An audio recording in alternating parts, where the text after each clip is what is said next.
नमस्कार। आज हम बात करने वाले हैं दुनिया के सबसे शानदार आध्यात्मिक आयोजनों में से एक की, पुरी की जगन्नाथ रथ यात्रा।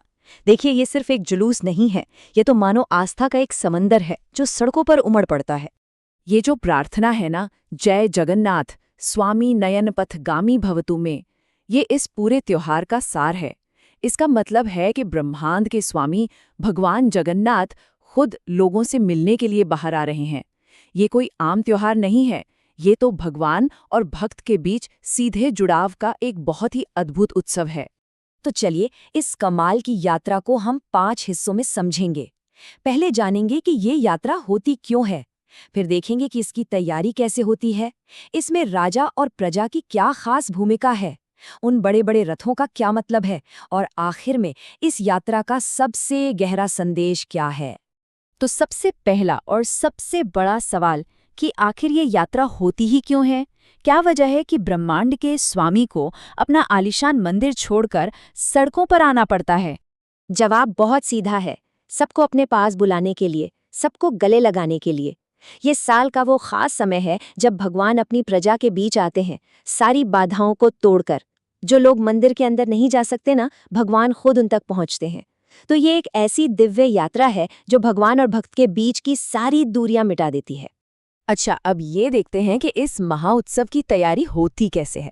ये कोई एक दो दिन का काम नहीं है, बल्कि महीनों तक चलने वाली एक पवित्र प्रक्रिया है जो लोगों के उत्साह को और भी ज्यादा बढ़ा देती है। तो तैयारी की शुरुआत होती है अक्षय तृतीया से। इसी दिन 3 विशाल रथों को बनाना शुरू किया जाता है। और सबसे कमाल की बात क्या है पता है?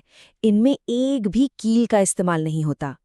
फिर आती है स्नान पूर्णिमा, जिस दिन मूर्तियों को 108 घड़ों के पवित्र जल से नहलाया जाता है। इसके बाद देवता 15 दिनों के लिए अनसर में चले जाते हैं, मतलब एक तरह से एकांतवास में, जहां उनकी खास देखभाल होती है। अब हम पहुंचते हैं इस जुलूस के बिल्कुल दिल में। हम उन 2 खास रस्मों पर ध्यान देंगे जो इसके असली संदेश को बताती हैं, और खासकर इसमें राजा की भूमिका क्या होती है। पहली रस्म है पहंडी। जरा उस माहौल की कल्पना कीजिए जब देवताओं को झूमते गाते हुए संगीत और जयकारों के शोर के बीच मंदिर से बाहर उनके विशाल रथों तक लाया जाता है।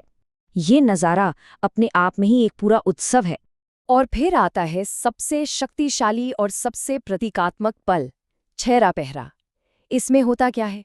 पुरी के जो राजा हैं गजपति महाराज, वो खुद एक सोने की झाड़ू लेकर रथों के चलने से पहले रास्ता साफ करते हैं। सोचिए जरा, एक राजा लाखों लोगों के सामने झाड़ू लगा रहा है। इसका एक ही बहुत गहरा संदेश है कि ईश्वर के सामने सबसे ताकतवर राजा भी बस एक छोटा सा सेवक है। ये रस्म हमें याद दिलाती है कि भक्ति में कोई पद, कोई हैसियत कुछ मायने नहीं रखता। यहाँ सब बराबर हैं, सब सेवक हैं। अब हमारा ध्यान उन विशाल रथों पर जाता है, जिन्हें कोई मशीन या कोई ताकत नहीं, बल्कि हजारों भक्तों की आस्था की शक्ति खींचती है। ये भक्ति का एक सामूहिक प्रदर्शन है जो देखने लायक होता है। जय जगन्नाथ, इन नारों से पूरा आसमान गूंज उठता है और हजारों लोग मिलकर उन भारी भरकम रथों को सिर्फ मोटी मोटी रस्सियों से खींचते हैं। ये नज़ारा भक्ति की असली ताकत का जीता जागता सबूत है, जहां हजारों हाथ और हजारों दिल एक साथ एक ही दिशा में जोर लगाते हैं। और इस सेवा का फल बहुत ही बड़ा माना गया है। ऐसी मान्यता है कि जो कोई भी इन रथों की रस्सी को बस छू लेता है या उसे खींचने में मदद करता है, उसे सीधे मोक्ष मिलता है। शायद यही वजह है कि हर कोई उस रस्सी को एक बार छू लेने के लिए इतना उत्सुक रहता है। ये पूरी यात्रा लगभग 9 दिनों तक चलती है। भगवान अपने भाई और बहन के साथ गुंडीचा मंदिर जाते हैं, जिसे उनकी मौसी का घर भी कहा जाता है।